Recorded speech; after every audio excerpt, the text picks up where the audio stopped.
కోడలుగా నీకు రికగ్నైజేషన్ కావాలా అంటూ రోజా చెంప పగలగొడుతుంది రమాదేవి. ఇక దాంతో రోజా రమాదేవి మీద కుట్ర చేస్తూ ఉంటుంది. రాత్రిపూట చామంతి రమాదేవి కోసం అని చెప్పి జ్యూస్ చేసి తీసుకుని వెళ్తూ ఉంటే ఆ జ్యూస్ రమాదేవి కోసమే కదా, దాని సంగతి తేలుస్తాను, ఒక్క దెబ్బకు 2 పనులు పూర్తవుతాయి అని చామంతికి తెలియకుండా ఆ జ్యూస్లో రోజా ఏదో పౌడర్ని కలుపుతుంది. తర్వాత చామంతి ఆ జ్యూస్ తీసుకువెళ్ళి రమాదేవికి ఇస్తుంది. రమాదేవి ఆ జ్యూస్ తాగిన కొద్దిసేపటికే తనకి బాగా దగ్గొస్తూ ఉంటుంది. ఏమైంది రమా అని చెప్పి హర్ష కంగారు పడుతూ ఉంటాడు. అలా దగ్గుతూ రమాదేవి రక్తం కక్కుకోవడంతో హర్ష, ప్రేమ్ వీళ్ళందరూ హడావిడిగా రమాదేవిని హాస్పిటల్కి తీసుకుని వెళ్తారు. అక్కడ ఐసీయూలో రమాదేవికి ట్రీట్మెంట్ జరుగుతూ ఉంటుంది.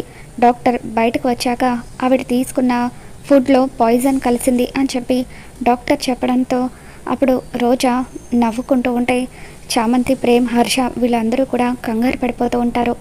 మరి రమాదేవి పైన కుట్ర చేసింది రోజా అన్న విషయం బయటపడుతుందా, లేదంటే చామంతి బలి కాబోతుందా, ఏం జరగబోతుందో మళ్ళీ మన ఛానల్లో తెలుసుకుందాం. ఈ వీడియో మీకు నచ్చినట్లయితే ఒక లైక్ చేయండి.